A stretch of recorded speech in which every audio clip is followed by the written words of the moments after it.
Bem, amigos, estamos de volta com o seu programa Manhã de Vento pela Silva 87.9 e como a gente anunciou durante a semana, né?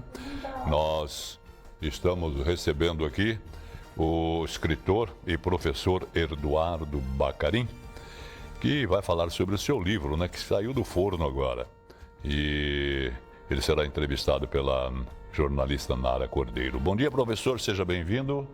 Bom dia, Cláudio. Bom dia, Nara. Bom dia, Helena.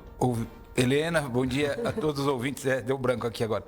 A todos os ouvintes da Rádio Advento. Prazer estar aqui de novo para conversar agora sobre uma coisa mais leve, mais tranquila, né? Legal, e com mais propósito, que é mais importante, que é falar um pouco das coisas que a gente escreve. Ok. Bom dia também, a Nara. Seja bem-vinda. Bom dia, Cláudio. Bom dia, Eduardo. Estamos aqui, né, para falar um pouquinho sobre esse seu livro. Então, manda lá. Vamos lá. A entrevista de hoje é com o autor Eduardo Bacarin, como bem apresentou aí o Cláudio, divulgou durante a semana, né?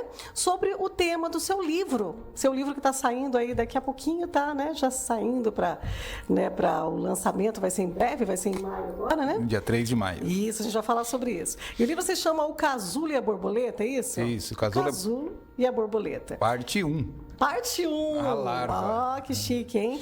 Vamos ao histórico do seu Eduardo Bacarin Costa. Ele é doutor em letras pela UEL, mestre em estudos literários pela mesma universidade e especialista em língua portuguesa. É professor há 34 anos, né? Trabalhou durante 27 anos na rede particular de Londrina, Cambé, Vista Bela, Bela Vista do Paraíso, Cascavel e Arapoti. Em Londrina, ele ministrou aulas nos colégios São Paulo, Canadá, Londrinense, Adventista e Santa Maria.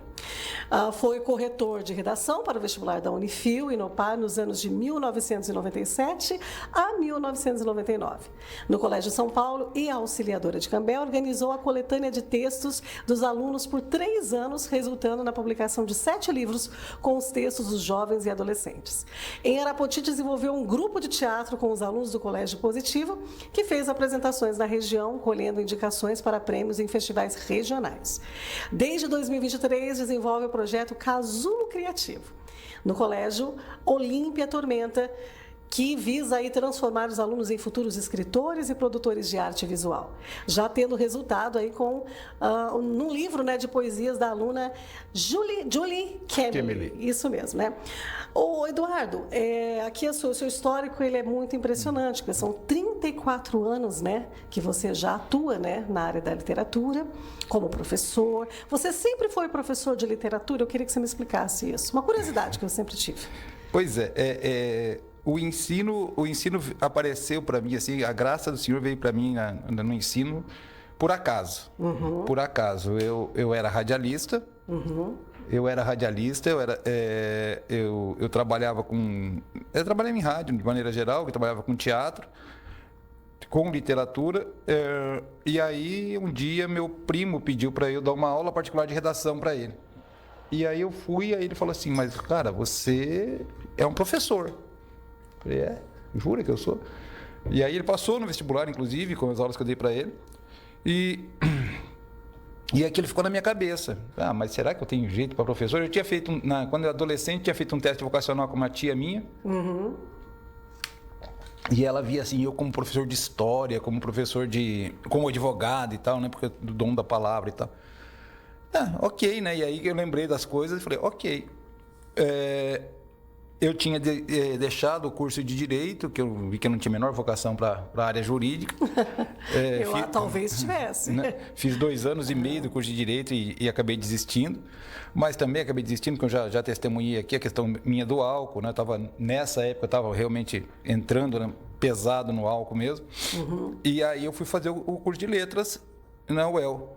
Curso que eu parei 2 vezes também por causa do álcool. Só fui voltar no curso da UEL em 2012, 2013, na realidade. Estudamos juntos. Que a gente estudou junto. Né? Nesse tempo a gente já se conhecia. Já nos conhecíamos. Então foi a partir daí que eu entrei no curso de Letras e comecei a dar aula. E aí, no primeiro semestre do curso de Letras, eu fui levar currículo nas escolas. Né? Já podia, né? Já tinha uma certa experiência. Cheguei no Colégio São Paulo para entregar o currículo e a menina que estava assim, professor, a gente estava te esperando. Eu falei, oi? Como assim, né? Como assim? Então, a professora Yolanda está esperando você. Tá bom, né? Ok. Aí eu fui conversar com a Yolanda, com a Cida Teodoro. Isso em 90. 1990, meu Deus. Julho de 90, isso. Eu tinha 10 aninhos. Né? Aí o professor saiu, o professor tal, não vou dizer o nome dele agora, ele saiu, nós estamos precisando de um professor aqui, não sei o que, tal. Tá bom, né? Bora lá. E saí dessa entrevista com 12 aulas de redação. Nossa. E aí no dia 8 de agosto de 90, exatamente no dia de aniversário do meu pai, eu entrei na sala de aula pela primeira vez, né? E aí de lá para cá não saí. Nessa época eu estava trabalhando em rádio ainda, tentei trabalhar em rádio até 91, tentei conciliar, mas aí era impossível. Nessa época eu estava trabalhando com o Paulo Biratã, na Rádio Alvorada, né? Jornalista, e com uma equipe bem legal na Rádio Alvorada, mas simplesmente não deu certo, porque, né, não dava para conciliar jornalismo com aula. E aí, com educação, né? E aí eu tive que fazer uma escolha e fiz pelas aulas. E aí começou, e aí a gente começou esse trabalho, e a coisa foi crescendo. E aí no Colégio São Paulo nós fizemos a coletânea de texto.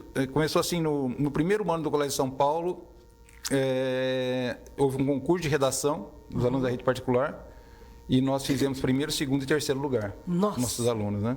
Que incrível. Inclusive quem ficou em primeiro foi a Kellen Franco, que é ministra de louvor hoje, né? Então, a partir daí a gente começou um trabalho, e aí começou o nosso trabalho, graças a Deus, começou a ter visibilidade. E aí a gente começou a aulas em outras escolas, e aí em 92 a gente resolveu fazer a primeira coletânea de textos dos alunos, lá do Colégio São Paulo, minhas razões, minhas lições, minhas emoções. E aí a gente foi, a partir daí a coisa foi, né? Nesse meio período, a Michele, que era uma aluna nossa, na época ela estava no segundo ano do ensino médio, segundo colegial na época, fez o seu romance, mas até onde eu sei, a Michele só escreveu esse livro, ela não prosperou na carreira de escritora. Tem potencial para isso, mas enfim. Né? Também acabei perdendo contato com a Michele. Aluna sua? Aluna também, né? Aluna minha do segundo ano. E aí a coisa foi. Né? Depois eu fui para Cambé, no Colégio Auxiliadora. Nós fomos na Auxiliadora, a gente resolveu fazer uma coletânea de textos lá, eu e o professor Rovilson, de literatura, o Rovilson, que hoje está na UEL, e a gente foi bem sucedido nesse projeto também. Alguns alunos até continuam escrevendo. Até hoje. Então, e daí a coisa foi acontecendo. Foi fluindo. E a gente está sempre em sala de aula. Que bom. Até ouvi isso na dissertação de mestrado, na defesa da dissertação de mestrado do professor da UEL, assim, a frase que me marcou muito. Assim, ele falou assim: Bacarim, você não estuda literatura, você vive a literatura. Olha que coisa mais linda. Então, e eu ouvi isso de um professor, né? Na hora de uma qualificação. Na hora de uma qualificação de uma banca, né? Do professor de banca. A gente está falando de uma banca, onde a gente treme um monte para apresentar o nosso trabalho. Eu passei por isso 2 vezes na vida, não é fácil, não. Ô, Bacarim, mas vamos ao tema, porque o tema é muito bom e eu tenho medo da gente não conseguir continuar aqui e finalizar. Porque o assunto com o Bacarim é muito bom, a gente bate um papo e o tempo é muito curto para falar tudo que a gente tem vontade de falar, por isso que ele volta sempre, né? Ô, Bacarim, nós estamos falando sobre literatura infantil. Infanto-juvenil, isso, infanto-juvenil, literatura infantil. Vamos colocar infanto-juvenil. A definição tem mobilizado pesquisadores e acadêmicos, principalmente dos anos de 1980 para cá, quando a crítica literária desse segmento se tornou mais especializada. Eu dei uma pesquisada lá sobre a história, né, dos autores da literatura infanto-juvenil. Desde os primórdios desse gênero, no século XIX, muitos nomes fizeram história, né? Vamos falar um pouco sobre eles, né? Lewis Carroll, é isso, né? Lewis Carroll. Que é o inglês, que é o autor das Aventuras de Alice no País das Maravilhas, né, muito conhecido, Alice através do Espelho. Dr. Seuss, acho que é isso, né? Seuss que se fala, né? Que é o autor infantil mais popular nos Estados Unidos, autor de Ovos Verdes e Presuntos, o Gatola, da Cartola, Greenish, que roubou o Natal, que é o mais popular dele, né? Hans Christian Andersen, né, também, que foi o autor e poeta dinamarquês de muitos dos maiores e mais famosos contos infantis, como a exemplo, o Soldadinho de Chumbo, né? O Patinho Feio, a Pequena Sereia, a Roupa Nova do Rei, a Princesa e o Grão de Ervilha. entre outras obras que ele se contabilizou aí na carreira. A Rainha da Neve, que muitos devem conhecer aí, pela que deu aí, desculpa, a vida a Elsa, né? Que é a famosa Elsa lá de Frozen, veio dessa obra, desse autor, A Rainha da Neve. Assim como Anderson, outros autores muito conhecidos, como os irmãos Jacob e William Grimm, né? Que são os irmãos Grimm, é isso? Que são muito conhecidos e que tiveram muitas das suas obras adaptadas para o cinema, para os clássicos da Disney, como Rapunzel, Cinderela, Chapeuzinho Vermelho, Branca de Neve, que está no cinema agora, né?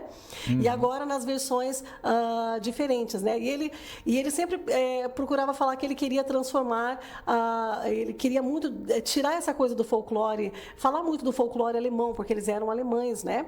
Eu queria que você falasse um pouquinho sobre o que isso representa nos nossos dias de hoje, né? Por exemplo, hoje nós percebemos que muitas dessas obras, elas estão se tornando live action. Antes eram animações, agora se tornaram live actions, né? E eu queria que você me respondesse, né? O adjetivo infantil hoje, ele ainda se aplica? A gente pode dizer que ainda dá para dizer que é infanto-juvenil, né, na concepção da palavra, da criança? Ou já mudou muito desde o início, ao longo desses anos todos? A gente tem que definir bem isso, porque infantil é uma coisa, infanto-juvenil é outra, né? Sim. O infantil é o livro que mexe muito mais com imagem do que com texto. Sim. De qualquer forma, a gente tem que pensar assim, a literatura infantil, infanto-juvenil, juvenil e adulta, que agora mudaram as definições, mas enfim, vamos pegar essa classificação mais clássica, são formas de produzir literatura no sentido de despertar novos hábitos e conhecimento, né? A leitura é talvez a forma mais profunda de conhecimento. Eu costumo dizer que a leitura é tão importante que, se você prestar atenção no universo das fake news, você vai prestar atenção que as grandes fake news são transmitidas por imagem, por vídeo. E não Sempre por imagem. E não por texto. Porque nós sabemos que nós podemos questionar o texto. Nós podemos pensar o texto. E nós, aqui, especialmente no Brasil, nós somos treinados a não questionar a imagem. Sim. A não questionar a imagem. Então, a gente vê a imagem e fala, tá, então tá, o que a pessoa está falando, eu compro aquilo. Você compra aquilo como se fosse verdade absoluta. Como verdade. E o livro não. Né? Então, nesse sentido, a literatura infantil, infanto-juvenil, juvenil, ela cria esse hábito das pessoas lerem. E uma criança que quando lê, quando criança desenvolve o hábito da leitura, ele vai crescer um adulto apaixonado pela leitura, vai crescer um adulto mais crítico, um adulto que questiona, e vai ter uma noção de cidadania, enfim, né? Então, a literatura infantil é uma literatura que vai até 10 anos de idade. E é basicamente para a imagem e com pouco texto. A infanto-juvenil já é uma literatura mais elaborada, que vai até 15 anos, 16. E aí você traz temas atuais, você traz reflexões, às vezes com final feliz, normalmente com final feliz. Sim. Né? Mas o objetivo já é inserir numa realidade e já trazer problemas atuais, né?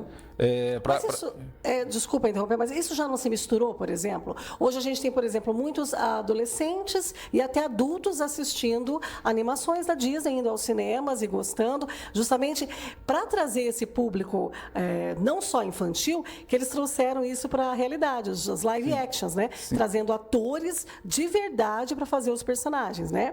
E outra questão, temos ali, por exemplo, obras como Harry Potter, mesmo, que a gente sabe que veio de uma autora inglesa, que desenvolveu Senhor dos Anéis, enfim, as Crônicas de Nárnia, que são até para o público juvenil, adolescente, mas que também as crianças também se alimentam disso, os adultos. Sim. Então, hoje parece que meio que tudo está meio que misturado, justamente por essa questão da imagem que você falou, né? Sim, e quando eu vejo isso pelos meus alunos, né, de 8º, 9º ano, que já é um público infanto-juvenil para juvenil. Quando eles entendem, você falando agora de Harry Potter, Nárnia, O Senhor dos Anéis... Que é um pouco maior, público mais, né? Vamos dizer assim. Mas quando eles entendem, por exemplo, que esses filmes, na realidade, são leituras do diretor... Isso é uma grande diferença, porque você pegar um livro e ler, você vai fazer uma leitura. Então, os livros Nárnia, O Senhor dos Anéis, Harry Potter, eles têm um conteúdo. O filme necessariamente não tem, porque o filme parte da leitura do diretor. É uma leitura do livro. É uma visão dele. É uma visão dele. E por essa leitura ele pode acrescentar algumas informações que, né, tem um clássico aqui, né, nosso, né, que não é um infanto juvenil, mas que eu acho assim muito um exemplo muito claro. Me fugiu o nome da diretora agora, que ela fez o filme A Hora da Estrela, da Clarice Lispector, que não conhece o conto. Sim. E as obras da Clarice Lispector são ambientadas no Rio de Janeiro. É uma característica da Clarice ter obras ambientadas no Rio de Janeiro. Porque foram passadas ali, a história no canal. São ficcionais, né? Sim, sim. Mas ela ficcionou com o cenário do Rio. É Ana Maria Moretti, não lembro o nome dela agora. A Ana Maria, que fez o filme A Hora da Estrela, fez todo o filme acontecendo em São Paulo. São Paulo, ela mudou. Ela mudou a referência, que é uma mudança radical. Mas ela manteve a história. Mas é a leitura dela. Ela é de São Paulo, ela resolveu trazer a história. Para o universo dela, né? para a realidade dela. Essas coisas são permitidas. Essas coisas são permitidas, porque são leituras. Então, a pessoa tem que entender o seguinte. Mas o filme não é igual ao livro. Claro que não. Porque o filme é uma leitura do diretor. Por isso que você deve ler o livro e ver o filme. E tirar as suas conclusões. Né? Ou nem ver o filme, só ficar com o livro. Né? Porque as pessoas agora estão falando muito dessa nova live action da Branca de Neve, né? Porque enfim, uma polêmica atrás de polêmica, enfim, eu nem entrei muito no mérito, né? Porque tem muitas críticas, mais críticas negativas do que positivas do filme. Mas, assim, quando você fala da questão da releitura, isso explica tudo. Sim, ou seja, claro.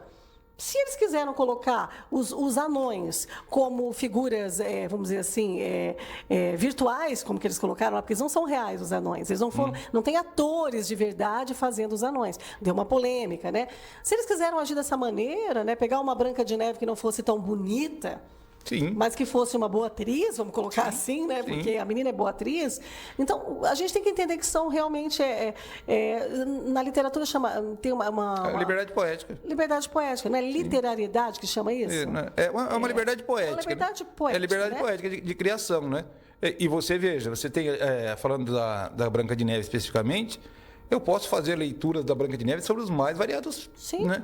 Eu posso fazer uma leitura de inclusão social, né? Porque eu tenho 7 pessoas com deficiências que se tornam os quase heróis da história. São os personagens principais da história. Né? Que então, é Branca de Neve e os 7 anões. Né? Ela carrega... O príncipe não está no título, né? Ela carrega, né? Então, eu posso fazer uma leitura dessa história, que todo mundo conhece, a partir desse olhar. Dessa perspectiva. A história está lá. A história está lá, não vai ser mexida, mas eu quero dar ênfase nisso. Né? Exatamente. O Bacarinha, a gente vem em viagem para o Brasil, por exemplo, né? No Brasil, nós temos vários autores, né? Como a categoria, no caso dos livros infanto-juvenis, tem seu nascimento e seu progresso associados ao universo da escola. Se a gente for pensar na literatura infanto-juvenil, está aqui um professor de literatura, um autor de livros que sabe me dizer, professor de redação, né? Enfim, que ela tem a ver, na sua gênese, né? Sua gênese ali, né? A literatura infanto-juvenil, ela nasceu no universo escolar. As políticas e os programas governamentais já sabem basicamente disso, né? Então, no nosso caso, o primeiro livro de Monteiro Lobato, A Menina do Narizinho Arrebitado, que mudou aí o rumo da literatura infantil nacional, é publicado em 1921. Olha isso. O momento em que a educação no Brasil está sendo formalizada, né, que está começando, né, há uma organização do ensino. E é preciso haver livros que entrem no espaço da educação para a criança. Então, o Monteiro Lobato ele veio como um precursor, não é isso? Sim. Entre os 5 clássicos da literatura infantil brasileira estão A Bolsa Amarela, de Lígia Bajunga, não é isso? Marcelo Martelo, de Ruth Rocha, esqueci do martelo aí. O Meu Pé de Laranja Lima, que é lindo nessa obra, né? De José, linda ela. José Mauro de Vasconcelos, isso mesmo. mesmo, obrigada por me lembrar. A História dos Pingos, de Mary França. O Menino Maluquinho do Ziraldo, né? O nosso famoso Ziraldo, né? E são tantas obras impactantes, né? Por exemplo, tem uma fala do autor das Crônicas de Nárnia, que é o Lewis, que ele reflete sobre essa literatura infantil, que ele fala assim que a literatura infantil para ele, que é o autor das Crônicas de Nárnia, seria a melhor forma artística possível para contar uma história, na opinião dele. Então, você acredita nisso também, Bacarin, que os livros para as crianças devem se ensinar na escola? Sim, claro. E eu acho que as crianças podem contar a história. Eu estava pensando hoje, antes de vir para cá, nos meus estudos para tese e tudo, eu estava pesquisando a vida do Tiago de Mello, que agora deve ser objeto do meu pós-doutorado, se der certo, se Deus der essa graça para mim. Vai sim. E o Tiago de Mello despertou, que foi um grande poeta, despertou o interesse pela leitura a partir da oralidade. A professora dele, quando ele tinha 6 anos de idade, fazia que eles contassem da maneira deles o Machado de Assis. Que lindo! Né? Especificamente Agulha e Alfinete, né? que é uma fábula, tudo, né? E aí as crianças contavam isso, né? E a professora fazia mini saraus com os alunos na própria casa dela e desafiava os alunos a tomar partido de um dos dois. Quem seria a agulha, quem seria o alfinete. Ou seja, eles pegaram um clássico do Machado de Assis, que é Machado de Assis, para crianças, e essas crianças, elas só não faziam isso na escola, como iam na casa da professora, né, participar de mini sarau. Cara, isso é fantástico, né? E é assim mesmo que você faz, é assim mesmo que você trabalha a criança, né? É assim que se trabalha o texto, né? Agora, tem muito professor de língua portuguesa que não gosta de ler, quer dizer, aí fica difícil. Como que ele vai ensinar algo, né? Eu, por exemplo, quem me levou para o mundo da literatura mesmo foi Machado, como você falou. Comecei a me apaixonar pela literatura por Machado de Assis, porque comecei a ler um livro, queria ler outro, Memórias Póstumas de Brás Cubas, e foi indo para, né? Enfim, foi indo para a senhora, enfim, foi indo, até que eu cheguei num ponto que eu falei, meu Deus, eu preciso... Senhora de Machado, né? Senhora Alencar. Alencar, confundi. Eu estou confundida aqui. Mas aí eu fui lendo outras obras e tudo mais. Então, assim, eu cheguei a um ponto que eu comecei a entender que a literatura brasileira ela é riquíssima e que você só basta se apropriar dela, né? Porque ela é muito rica, né? E aí você vai aprendendo. Bacarin, você, dentro da sala de aula, você trazia os autores para a sala de aula, você fazia os momentos de leitura, né, que muitos professores de português, eu sempre fiz esses momentos de leitura em biblioteca, né? E aí depois você fazia, por exemplo, os saraus, não sei se você já fez também. Como que era o seu modo de atuação na escola quanto à leitura dos alunos? Antes de falar, você já falou da produção, da leitura, no caso. Eu acho assim, o aluno tem que perceber que o professor é um apaixonado por aquilo que está ensinando, seja ela qual for a disciplina. Eu acho que o grande segredo do bom professor é mostrar-se para o aluno apaixonado pelo conteúdo e pelo que está fazendo, né? Estar em sala de aula sem paixão não funciona. Então, é um momento de leitura. Você tem que saber que você pode ler. E aquele negócio, a primeira coisa que eu acho que o aluno tem que entender quando ele vai partir para uma leitura é que não existe uma leitura certa. Né? Porque a escola trabalha muito com noção de certo e errado. E leitura não existe leitura certa. Não, né? Não, leitura é o que você consegue entender do texto. Claro que se eu vou ler um texto, Meu Pé de Laranja Lima, que você acabou de citar, que é um livro lindíssimo, eu não vou poder falar de astronauta. Né? Aí é um desvio sério da leitura, mas mas a árvore era produto da imaginação dele. Ok. Não, mas essa árvore falava de verdade. Ok. Mas a laranja lima na realidade não existia. Ok. É uma possibilidade? É uma possibilidade. Né? Mas eu não concordo. Ok. Então aqui nós vamos debater isso. Aí a leitura, né? Por que você acha que nunca existiu o pé de laranja-lima? O debate, né? Não, mas aqui está falando que existia um pé de laranja-lima no quintal. Não, mas era tudo sonho dele. Então, vamos discutir isso. Vamos discutir o sonho, né? Sabe? Então, começa por aí. Então, a leitura, E a pessoa, a partir do texto, né? E por isso que eu falo que é muito importante a gente trabalhar. Eu falo e a pessoa fala assim, mas é muito cedo. Não, não é muito cedo. A partir do 9º ano, a gente tem que trabalhar a questão de texto e discurso com o aluno. Discurso. Sabe? O Sim. texto é uma coisa que está lá no implícito. E o que ele no entende explícito, sobre isso, né? O discurso é outra ele vê, coisa. exatamente. Né? Eu trabalhei um livro com o 9º ano passado, lá da plataforma, lá do Estado, e Esperança para Voar, o nome do livro é um livro de uma autora do Zimbábue. E aí fui trabalhar autores desconhecidos também. A leitura que eles fizeram dos discursos desse livro, 9º ano, foi sensacional, entendeu?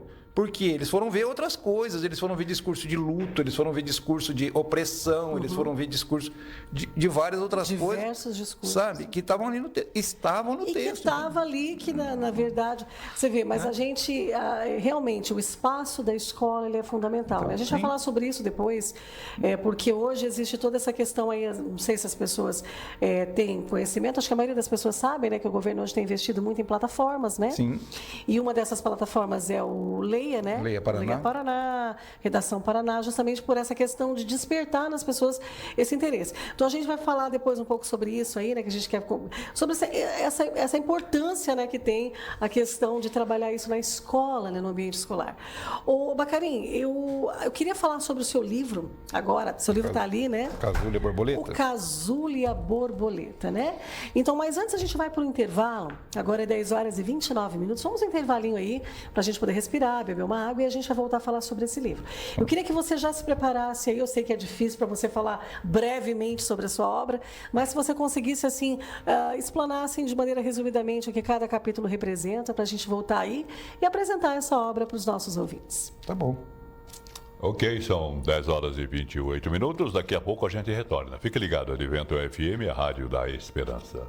Direto ao assunto, né? Como o Cláudio fala, vamos começar já, vamos direto para o assunto. O Casulo Criativo. Casulo Criativo é o projeto. É o projeto. Que deu, então, a margem ao livro. O contrário. O livro que...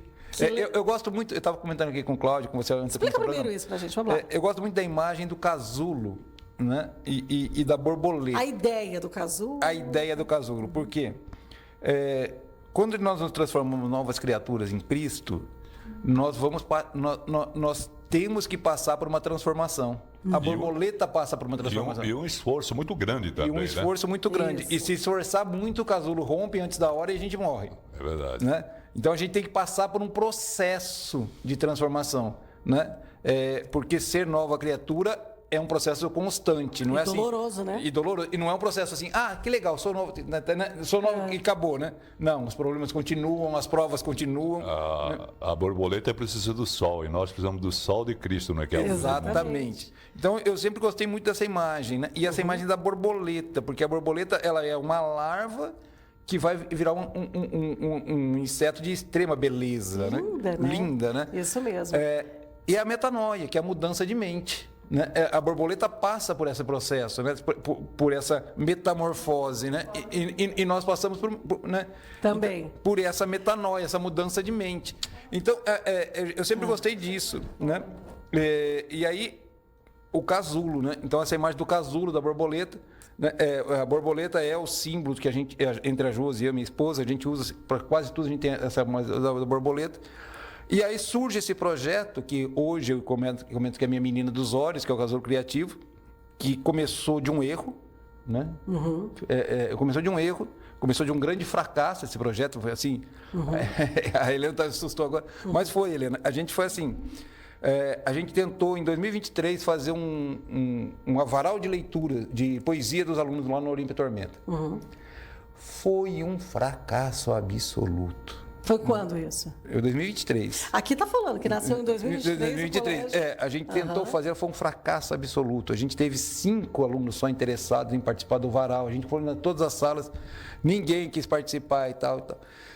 Eu falei, gente, mas eu tenho talento aqui, né? Aí a professora Sirlene, que está lá no Olímpia até hoje, ela falou assim, Bacarim, tem a Julie escreve pra caramba, você precisa conhecer a Julie. Aí eu fui conhecer a Júlia. A Júlia chegou para mim com 3 pastas de texto. Eu falei, Jesus. Vamos começar aqui, né? Olha o casulinho que está desenvolvendo.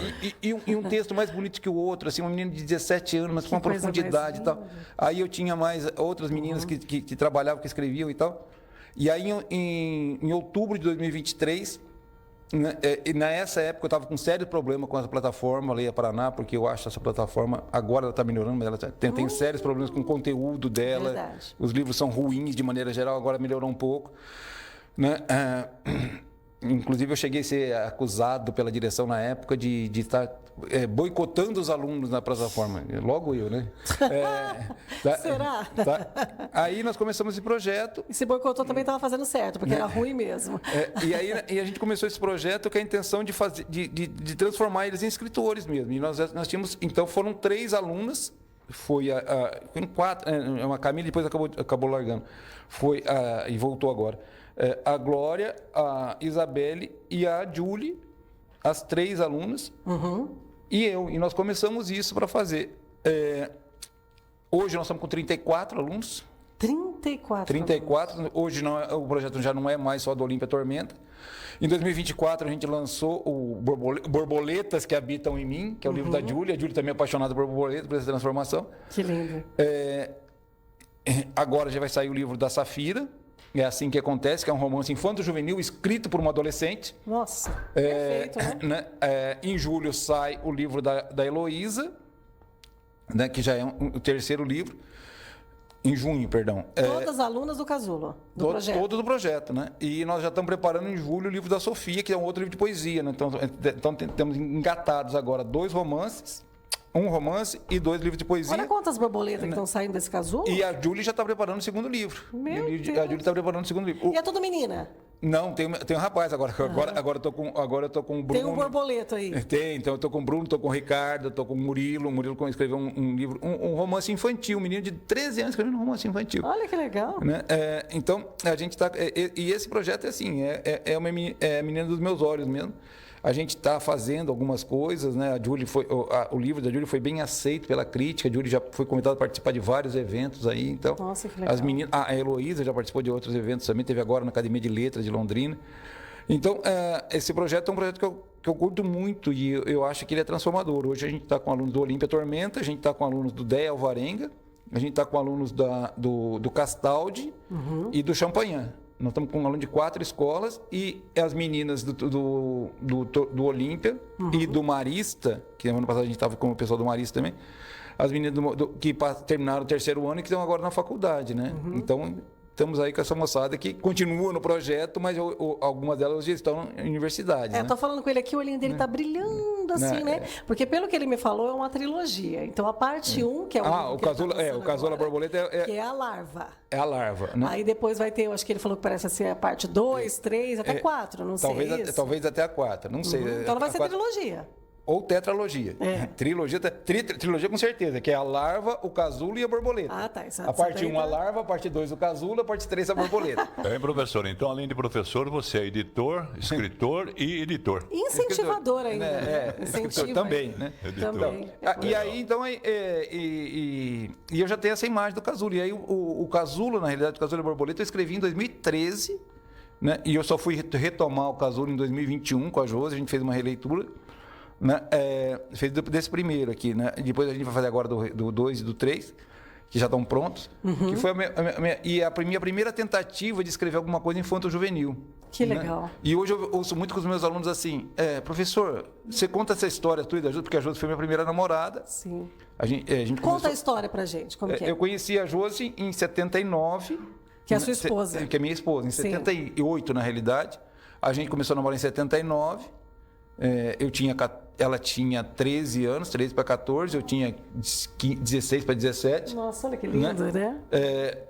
E ela foi minha primeira namorada. E depois a gente namorou, separou, voltou uma segunda vez. E aí separou de novo. E aí a gente ficou 28 anos separados. 28 anos separados. Ela casou, eu casei, ela teve a Raíssa, eu tive a Melissa. E aí a gente agora... depois de 28 anos a gente se reencontrou, né?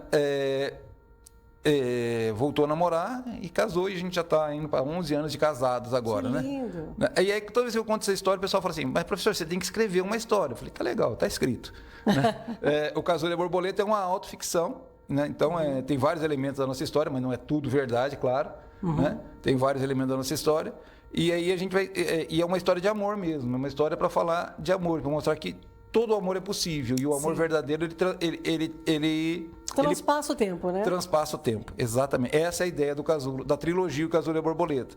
Que ele estava ali como um casulinho, esse amor, né? Esperando o momento de se tornar uma borboleta. Exatamente. Que é o que ele representa hoje na vida de vocês, né? E como a ideia era contar isso,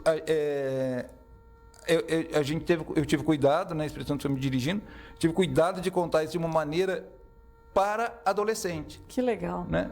Porque hoje as pessoas não estão acreditando muito nas outras e não estão acreditando muito no sentimento. Não acreditam nem no amor mais. Né? Então, a gente Infelizmente. a ideia foi colocar isso para as crianças acreditarem no amor mesmo. Né? E a juventude, não sei, o professor é professor de adolescente igual a mim. O adolescente, quando ele compra uma ideia, quando ele compra enfim, ele propaga isso se torna aí Sim. ele consegue difundir isso. Professor, e assim, são quantos capítulos aí ao todo? Aqui são, deixa eu ver só uma coisa. De cabeça, eu não Só vou para a lembrar, gente ter uma noção aí. O que as pessoas vão encontrar nesse livro do Casulo e a Borboleta? São 18? Não. 18? Não, 10 só. 10? 10 capítulos Que só. legal. E aí você vai transcrevendo essa história, né?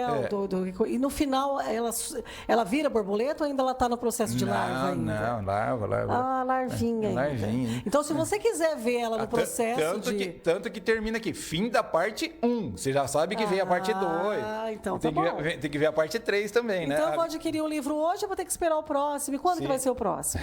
Talvez ano que vem. Talvez, oh meu Deus. Mas como que você vai ficar na ansiedade para você querer ler o outro livro, né, Helena? Esperar. Sim. E esse livro tem que ter uma data. Né? Não, ano que vem deve sair, sim. Ano que vem deve sair. Tá, e quando que é o lançamento desse aí? Esse é dia 3 de maio, lá no Sesc da Fernando Noronha, né? Às 15 horas. 15 horas. Lá no auditório do Sesc Fernando Noronha. Foi onde eu lancei meu primeiro livro, inclusive, o meu primeiro romance, que é o Solitário 406, que é um romance de ficção cristã. Né? E aí tá todo mundo convidado, vai ser das 3 às 5, a gente vai bater um papo. Eu quero ir. Quero ir.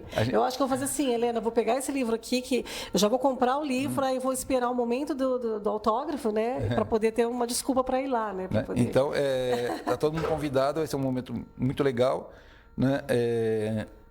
E vamos ver se rola uma surpresa. De novo, aquele momento que no lançamento do Gringo do Bom Jesus aconteceu um momento assim muito que não foi programado, mas e que acabou sendo um grande momento, que a gente levou as meninas do Casulo lá e elas leram um pouco dos textos dela também. E emocionou muita gente o texto dela, né? Vamos ver se a gente consegue fazer isso. Leva elas pra gente conhecer. Elas estão chamando, vamos ver se elas vão, né? Tomara que elas vão. Elas vão, né? Então, mas eu acho que sim, acho que Júlia, Luiz, e aí conhecer o trabalho dessas meninas, eu acho que é muito importante, porque elas são... Né? Elas estão crescendo. Elas estão crescendo e estão crescendo, o texto delas estão crescendo. Mas graças ao professor, né? A gente tem um professor. A gente fala assim, a Deus em primeiro lugar, é o professor que estimula, né? E aí as pessoas falam da importância do professor, né, Helena? Como é importante um professor na vida de um aluno. Olha, ele transformando vidas aí, né? Tornando essas jovens, essas estudantes, de casulos para borboletas, ou seja, de simples alunas, autoras de livros da literatura infantil. O ano passado aconteceu uma coisa muito legal, assim, que me marcou muito, né? Eu estava na sala dos professores lá do Olímpia, e aí uma professora lá virou para mim assim: Bacarinho, você tem noção que você está fazendo a diferença na vida dessas crianças? Para sempre. Aí eu virei para ela e falei assim: se não for para fazer a diferença, eu não quero mais ser professor. Ô, Bacarinho, eu ouvi uma frase, foi até de um pastor, numa pregação, viu, Helena? Ele falou assim, eu achei muito bonita a frase, ele falou assim, talvez você não consiga mudar as pessoas do mundo, porque as pessoas são bem complicadas mesmo, né? O mundo é cheio de pessoas que têm, né, diversas mazelas aí no mundo, mas você pode mudar o mundo de uma pessoa. Sim. E é isso que você faz. Você muda, né? E a gente vai falar sobre isso aqui no final. Ô, Bacarinho, o que a gente pode fazer para mudar essa realidade? Nós falamos aí das plataformas do governo, agora tem Leia Paraná, Redação Paraná, quem é da língua portuguesa, como nós sabemos, que é o intuito de trazer a leitura e a escrita para dentro da sala de aula, né? E Entre uma das alternativas seria incluir mais tempo para leitura durante as aulas, oferecer livros de diferentes gêneros literários, estimular visitas e atividades em bibliotecas. Eu acho que a biblioteca é um ambiente que deveria ser mais visitado. Eu amo aquele cheiro de livro, eu não sei você, mas eu amo aquilo. Fazer uso de tecnologias com a perspectiva da leitura, convidar escritores para falarem de suas obras, né? São algumas das estratégias que poderiam ser usadas para fazer a diferença, né, no dia a dia das escolas, não é verdade? Claro.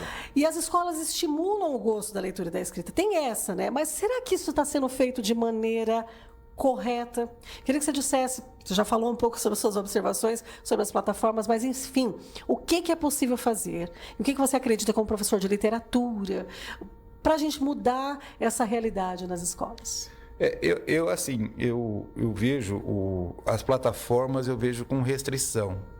Eu acho que de 2023 para 2025, a plataforma Leia Paraná já melhorou muito, mas ainda tem muito para melhorar. Muito para melhorar, né? Porque, assim, nós temos alguns livros na plataforma que são best-sellers, né? Que são livros que venderam muito. Livro best-seller, de maneira geral,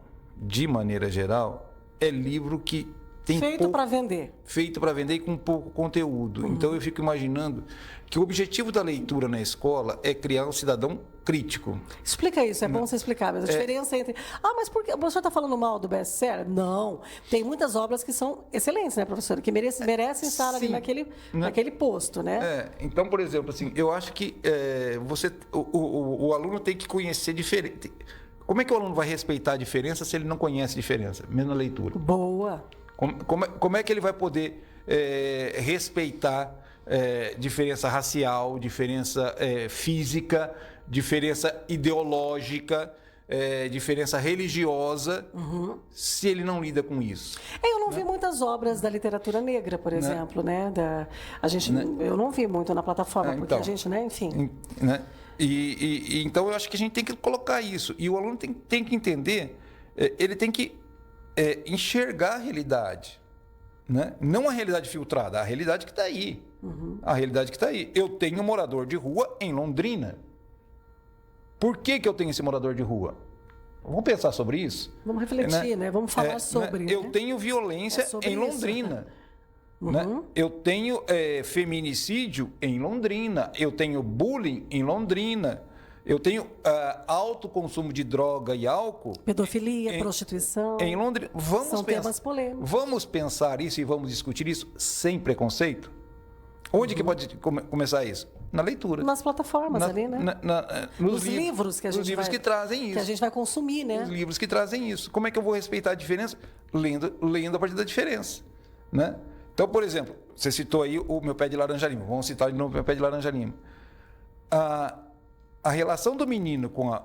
Não é spoiler, porque eu acho que o mundo inteiro já conhece a história. A relação do menino com o Pé de Laranja Lima é uma fuga da realidade opressora que ele tem dentro de casa. A relação do pai é uma realidade de agressividade. Ele tem um pai agressor em casa. Vamos discutir Meu Pé de Laranja Lima sobre a realidade do pai agressor? E como existe isso na nossa periferia, nas nossas escolas públicas? Então, você entendeu? Vamos discutir sobre isso, né? E por que essa realidade... O Zezé faz amizade com a árvore.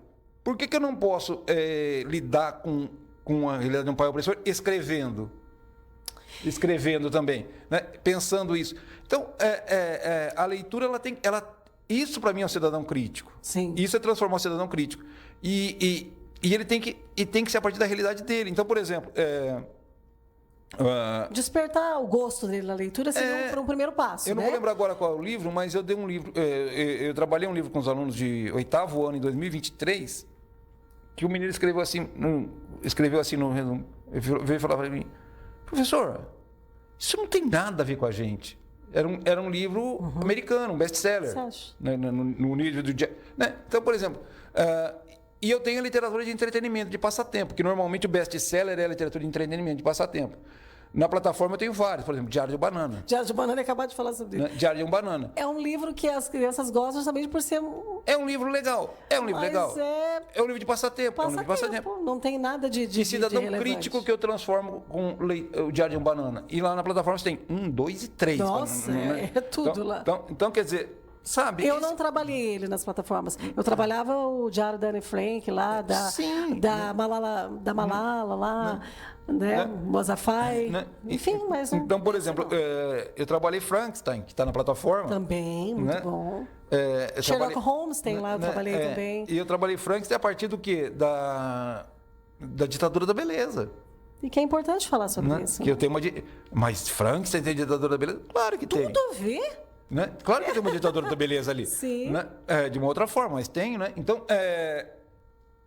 e aí, outra perspectiva. É buscar a criticidade da nossa realidade para dentro sim, dessas obras. sim, Então né? falta Né? essa visão. Eu acho que falta isso. Aí você vai trabalhar só o texto, aí você. Né? Difícil. Né? Como é que você vai trabalhar o texto de um Diário de um Banana? Né? Então, Mas é. né? Então, outro que está na plataforma que eu trabalhei, questão, né, de atual, De Volta aos 15. Né? Bom, trabalhei o Pequeno Príncipe, que é um livro necessário. Então, De Volta aos 15, o que eu vou trabalhar? Eu vou trabalhar a história? Não, eu trabalhei a relação familiar. Sim. Que a menina tem, né? E que a menina, na realidade, acaba se projetando a própria mãe no final. Então, vamos trabalhar outras coisas. Eu acho que é outra perspectiva e o aluno tem que ser crítico. E outra coisa que eu falo para os alunos é assim, ó, eu estou passando esse livro para vocês e tal, mas vocês não são obrigados a gostar do livro. Ok? O aluno tem que ter liberdade para achar o livro uma porcaria. Sim. Mas ele vai ter que explicar porque ele achou. Exatamente. Porque o que acontece? A gente acaba criando leitores, Helena, que acabam engolindo tudo o que você entrega para ele, porque ele não tem perspectiva, ele não tem criticidade, né? Ele não opina. Então, simplesmente então não opina, eu comento né? com os alunos sempre. Eu dei o menino fez um resumo e numa questão eu pedi a opinião dele sobre o livro. Não sabia dar opinião. Ele sabia. Ele falou assim: o livro é uma porcaria. Uhum. E explicou por que ele achava o livro uma porcaria. Eu dei nota máxima para ele nessa questão. Claro. Em vez de dar uma nota ruim? Não, muito pelo contrário. Por Que quê? legal. Porque ele explicou. Realizou, né? Sim. Ele né? verbalizou, ele Ele explicou, verbalizou. né? E para mim isso é um aluno crítico. Sim. Ele leu um livro e achou o livro uma Esse porcaria. é Eduardo Bacari. Esse é um aluno crítico, entendeu? E aí eu dei nota máxima para ele, claro, né? professor, Então parabéns, é isso. parabéns. Então é isso. A maioria dos professores iria colocar ele lá na geladeira, falar, olha, esse daí é ruim, hein? Esse aí não gosta de nada que eu coloque. E, na verdade, a visão do Bacari é justamente o contrário, né? Tem que respeitar, né? Tem que respeitar, né? Claro. Ô, Bacarim, para a gente finalizar agora, já estamos a 3 minutos já do intervalo, até do intervalo não, do encerramento do programa. Pedi até para a Helena chamar o Cláudio lá para a gente já estar fazendo o encerramento. Eu queria falar um pouquinho da sua outra vertente, que é a questão da literatura cristã, né? Sim. E eu fui dar uma pesquisada sobre a literatura cristã, porque eu sou meio pesquisadora, assim, eu gosto disso.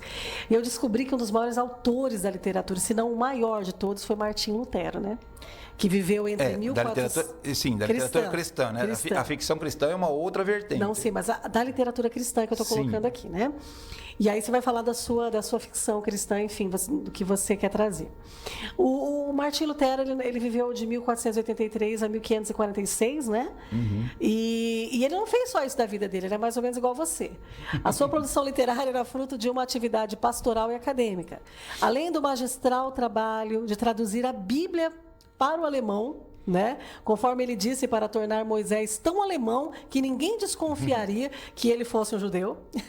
Lutero empreendeu dezenas e dezenas de outras obras teológicas, doutrinárias, catequéticas, né? Enfim, né? Apologéticas, olha que palavra, polêmicas, políticas e até mesmo infantis e inários durante toda a sua vida. Eu não sabia de toda essa trajetória do Martinho Lutero, né? Mas, resumidamente, a gente falando aqui, né? Ele foi um grande nome da nossa literatura, o que mostra que ele, além de pregador, ele também foi autor, ele foi pesquisador, enfim, ele foi... E, além de tudo, conta aqui a história que ele também era um homem que teve muitos filhos, né? Então, ele teve uma vida, assim, né? bem extensa e bem, assim, preenchida, né? Eu queria que você falasse como que você consegue incluir nessa sua vida tão cheia de rotinas de escola, também de autor de livros, tudo isso que você faz na sua vida, a sua rotina também de um homem cristão, que escreve também uma literatura Você falou ficcional, né? Ficção cristã. Cristão. Eu queria que você explicasse como que isso entrou na sua vida, os desafios, né, das suas obras. Bom, vamos invadir o horário um pouquinho então. É assim, a ficção cristã, ela é uma vertente, né, relativamente nova. Quando eu falo relativamente nova, eu falo de 2 séculos, né? Então, pensando na literatura de 5, 6 séculos, 2 é pouco, né? Que a gente tem que entender o seguinte: a ficção cristã, ela não tem o objetivo de converter ninguém, ela não tem o objetivo de levar ninguém para a igreja. Não? Não. Ela não é uma literatura, entre aspas, tá? Panfletária. O objetivo da literatura de ficção cristã é transmitir valores e moral do reino De Cristo. de Cristo. Mas a pessoa do Cristo está presente. Sim. Porque é cristão. Sim. Tá. Estou dizendo, moral. O evangelho de Cristo. Evangelho. Então, se você mostra momentos de conversão da pessoa, né? Que a pessoa está no casulo, é esse processo, né? Então, a ficção cristã em prosa e poesia, ela mostra isso. Entendi. Né? Ela mostra este homem em transformação, né? Em transformação.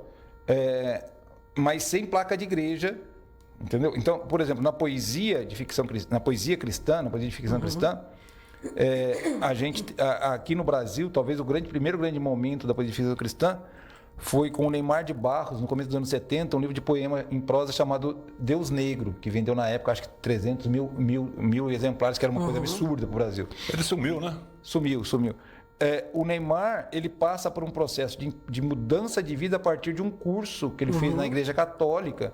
E se você ler os poemas do Neymar, em nenhum momento ele fala da Igreja Católica. Não. Não. Ele fala de Deus. Ele fala de poesia. Da figura divina. Divina. Então, os grandes poemas desse livro são poemas que vai mostrando um homem em processo de transformação. Um homem que Inclusive com muito sucesso. com muito sucesso, né? Então, por exemplo, o poema Não Tenho Tempo, que é um poema em prosa dele, é aquele homem preocupado em ganhar dinheiro, mas que não vê o filho crescer. Olha que bonito. Né? Talvez alcance mais do que, né? Vamos dizer Então, assim. quantos anos você tem, que é outro poema, é um poema que ele fala quantos anos você tem de gente e não de idade. Então, que lindo. e são poemas, esses 2 poemas, ele não usa nem a palavra Deus.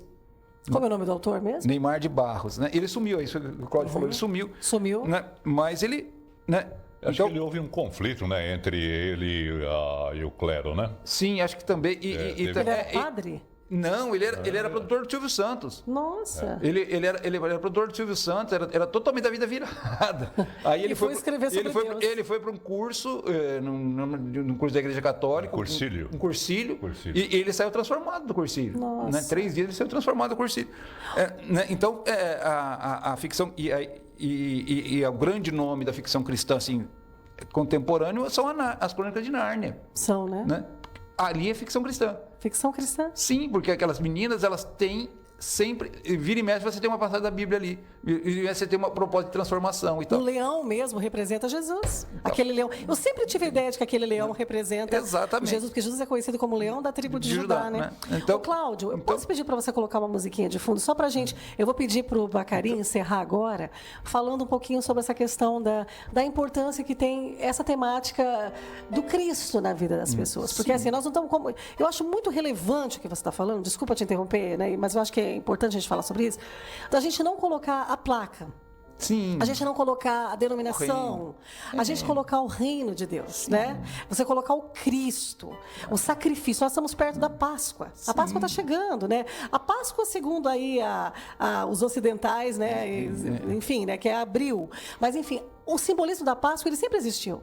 Que é o Jesus, o Cristo morto. Eu estava vindo para cá para a rádio e o Cláudio colocou ali depois os aniversariantes, né, Cláudio? O Padre Zezinho, falando sobre essa questão. Então, assim, falar do Jesus, do Cristo, ele é muito importante na nossa realidade. Fundamental. A gente tem que lembrar que a primeira Páscoa foi a travessia do Mar Vermelho, né?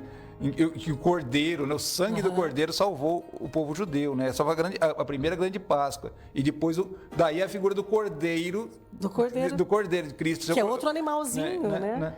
Enfim. Então, é fundamental hoje, né?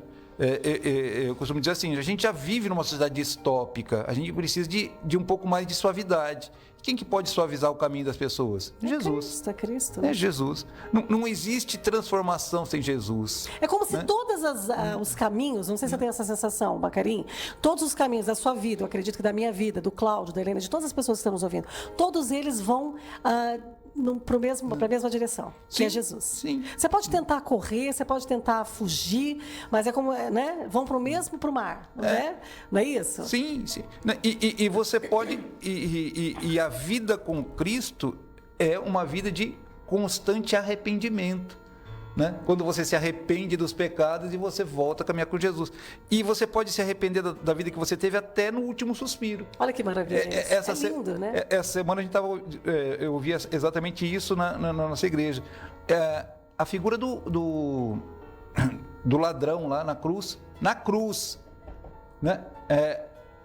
Ele ganhou o paraíso na cruz. Do lado de Cristo. No maior sacrifício dele, que poderia existir na época, né? Ele se arrependeu na cruz e falou: Senhor, né?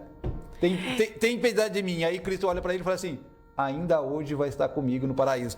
E o Espírito Santo me trabalhou muito essa questão na semana seguinte. Cristo estava sendo escorraçado. Sim. Naquela cruz. Pelo seu próprio povo. Estava sendo humilhado naquela cruz e não respondia a ninguém. Como um cordeiro. Não respondia a ninguém. Quando esse ladrão, me arrepiou até agora falando, quando esse ladrão fala assim,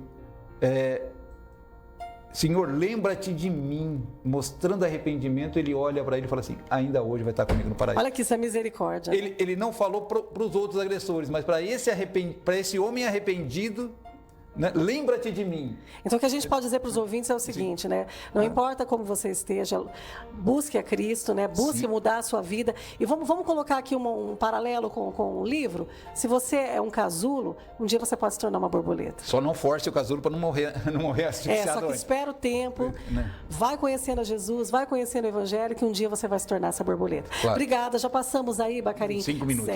Vamos encerrar. Eu quero agradecer ao Cláudio pela oportunidade, mais uma vez, de trazer um convidado aqui no horário do programa dele.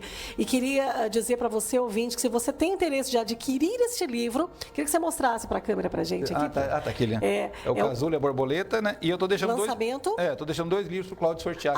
Quais são os livros que você sortear? São 2 livros de ficção cristã, O Homem do Tempo e O Som Diferente. O Homem do Tempo e um som diferente. E um som diferente. Se você tem interesse em adquirir esses livros, eles vão ser sorteados. Ô, Cláudio, como que a gente faz esse sorteio? Amanhã. Amanhã? Tá bom, não? Amanhã. Não, hoje eu sei que não dá. Mas aí o Cláudio vai sortear. Não, a gente então. vai anunciando aí, vai. O Cláudio vai anunciando. Tá bom. Então tá bom. Pode ser. Obrigada, Bacarim. Obrigado a vocês. Obrigada, Tchau, tchau. gratidão. Você deixou o contato dele para adquirir o livro? Isso mesmo. Qual o Instagram para a gente poder conhecer melhor do seu trabalho? @Eduardo Bacarim Costa. Né? Você pode também comprar na editora Literalux, no site da editora Literalux, está disponível lá. Né? E aí você pode ir, né? Pela rede social, a gente vai conversando. E aí, Lançamento? Lançamento Mais dia uma 3 vez. de maio. 3 de maio. Sesc Fernando de Noronha, ali no centro da cidade. Bem no centro. Então, não marque nada na sua agenda para o dia 3 de maio, às 15 horas, Sesc da Fernando de Noronha. É isso aí, Cláudio, muito obrigado e até o próximo programa. Nós que agradecemos aqui a presença do professor e escritor Eduardo Bacarim Costa, né, que abordou o tema sobre literatura e arte visual. E a finalidade é incentivar as pessoas o hábito de ler e escrever. Falou sobre a sua trajetória e também a sua experiência como professor e escritor, editor e umas cocitas más. Que Deus te abençoe, professor. Muito obrigado. Obrigado, Nara. Eu que agradeço. Aos nossos queridos ouvintes que estão conosco, fique ligado, Advento FM, a rádio da esperança.